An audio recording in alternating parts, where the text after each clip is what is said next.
Breaking news. Singaparna, Lintas Pasun dan Kabupaten Tasikmalaya bertempat di gedung PGRI yang Report Aris Agung Nugraha. News, beralamat di Prum Geraha Winaya Desa Cintaraja Kecamatan Singaparna Kabupaten Tasikmalaya, Jawa Barat 46.466 workshop bullying antisipasi, represif dan solusi kerjasama PGRI dan KPID Senin 20 Januari tahun 2025.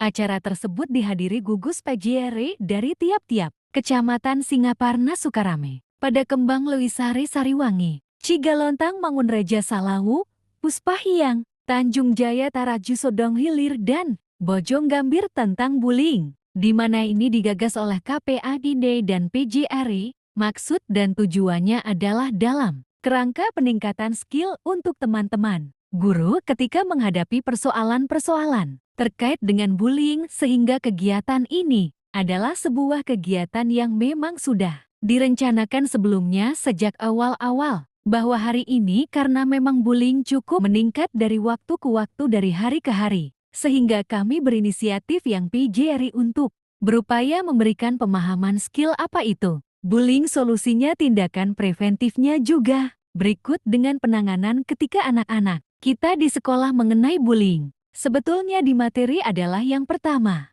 refreshing, pencegahan, terus kemudian yang kedua adalah kalau antisipasi dan solusi itu. Sebetulnya kita sehingga di sini kita menghadirkan ada tim hipnoterapi, ada unit PPA dari dinas terkait, kemudian kami juga melibatkan Polres Kota, Polres Kabupaten, Kejaksaan untuk bersama-sama urun rempuk karena bicara tentang bullying, berbicara tentang perlindungan anak, maka ini bukan hanya semata-mata tugas guru, tugas KPI, tugas pemerintah, tapi merupakan adalah kewajiban kita bersama. Harapan seperti ini sebetulnya hanya satu, saya ingin mengajak teman-teman guru juga, teman-teman media untuk apa? Untuk berlomba-lomba untuk menciptakan dirinya. Ya, ini adalah kegiatan maksud tentang bullying, di mana ini digagas oleh KPI dan PGRI. Maksud dan tujuannya adalah dalam kerangka peningkatan skill untuk teman-teman guru ketika menghadapi persoalan-persoalan terkait dengan bullying. Sehingga kegiatan ini adalah sebuah kegiatan yang memang sudah direncanakan sebenarnya sejak awal-awal, bahwa hari ini karena memang bullying ini cukup meningkat dari waktu ke waktu, dari hari ke hari, sehingga kami berinisiatif yang PGRI untuk berupaya memberikan pemahaman skill apa itu bullying, solusinya, tindakan preventifnya, juga berikut dengan penanganan ketika anak-anak kita di sekolah mengalami bullying.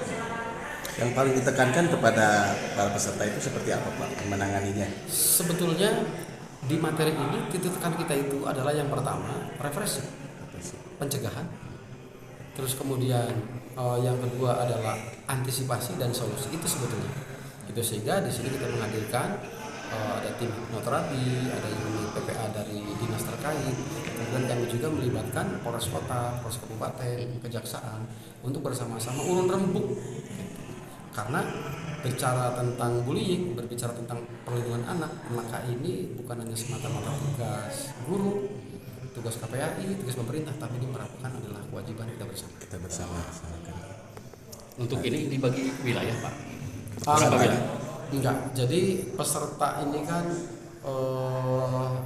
kita menyerahkan kepada PGRI karena memang kapasitas yang terbatas.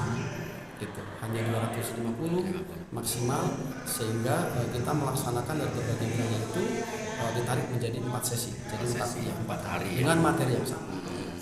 Nah, Pak, ada catatan, udah ada kasus berapa ini catatan Bapak? Bullying, ya. Bully baik anak sebagai korban maupun anak sebagai pelaku, saya pikir dibanding tahun 2023, tahun 2024 ini adalah mengalami peningkatan.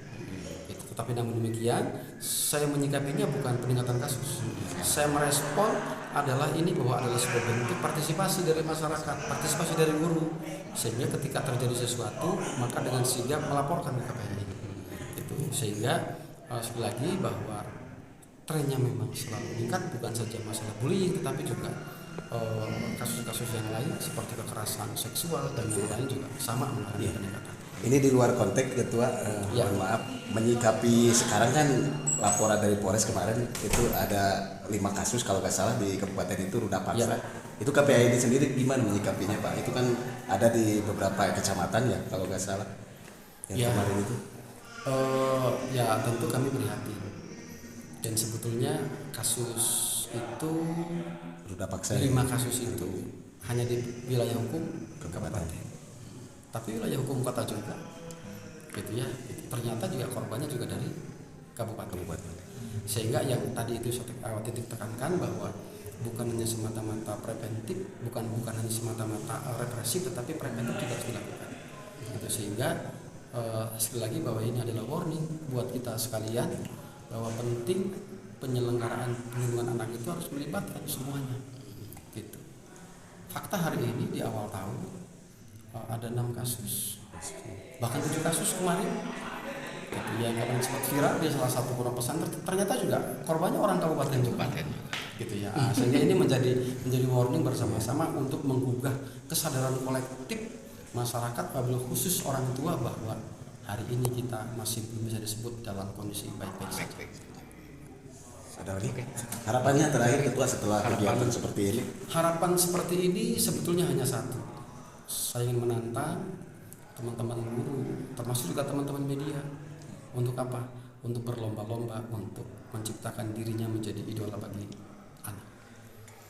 Sebab sumber dari segala sumber persoalan, kekerasan, bullying itu diakibatkan karena gagalnya orang tua menjadi idola bagi anak. Siap. Ya, siap. Makasih. Dengan Bapak siapa? Siap, jelas Pak? Atau Rinanto? Makasih Pak.